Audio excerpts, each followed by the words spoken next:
महिलरोप्यम नामक एक दक्षिणी शहर के पास भगवान शिव का एक मंदिर था।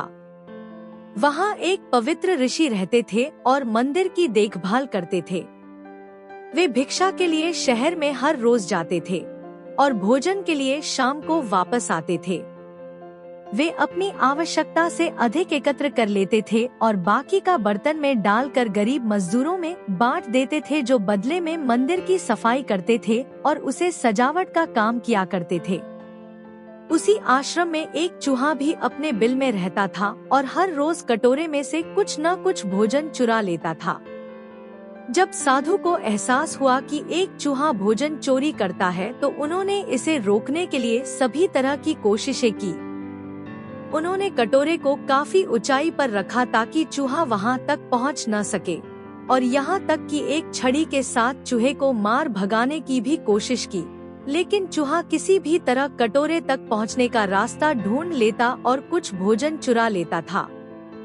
एक दिन एक भिक्षुक मंदिर की यात्रा करने के लिए आए थे, लेकिन साधु का ध्यान तो चूहे को डंडे से मारने में था और वे भिक्षुक से मिल भी नहीं पाए।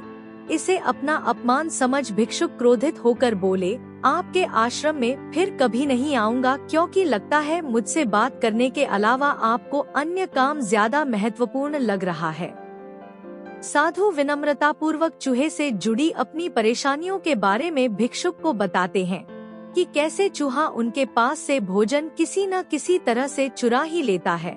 यह चूहा किसी भी बिल्ली या बंदर को हरा सकता है अगर बात मेरे कटोरे तक पहुंचने की हो तो।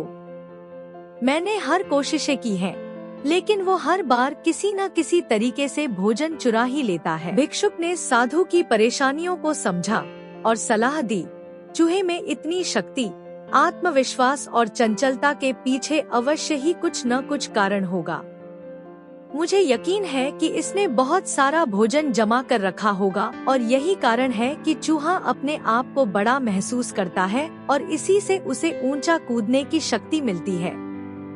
चूहा जानता है कि उसके पास कुछ खोने के लिए नहीं है, इसलिए वो डरता नहीं है। इस प्रकार साधु और भिक्षुक निष्कर्ष निकालते हैं कि अगर वे चूहे के बिल तक पहुंचने में सफल होते हैं तो वे चूहे के भोजन के भंडार तक पहुंचने में सक्षम हो जाएंगे। उन्होंने फैसला किया कि अगली सुबह वो चूहे का पीछा करेंगे और उसके बिल तक पहुंच जाएंगे।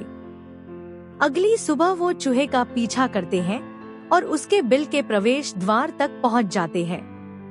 जब वो खुदाई शुरू करते हैं तो देखते हैं कि चूहे ने अनाज का एक विशाल भंडार बना रखा है। फौरन ही साधु ने सारा चुराया गया भोजन एकत्र करके मंदिर में लिवा ले जाते हैं। वापस आने पर अपना सारा अनाज गायब देख चूहा बहुत दुखी हुआ और उसे इस बात से गहरा झटका लगा और उसने सारा आत्मविश्वास खो दिया। अब चूहे के पास भोजन का भंडार नहीं था, फिर भी उसने फैसला किया कि वो फिर से रात को कटोरे से भोजन चुराएगा। लेकिन जब उसने कटोरे तक पहुंचने की कोशिश की तब वह धड़ाम से नीच गिर गया और उसे यह एहसास हुआ कि अब न तो उसके पर शक्ति है और न ही आत्मविश्वास। उसी समय साधु ने भी छड़ी से उस पर हमला किया।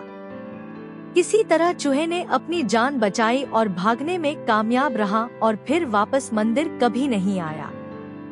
यदि हमारे पास भी संसाधनों की कमी न हो तो हम में भी अद्भुत शक्तियाँ और आत्मविश्वास की कमी कभी नहीं आ सकती।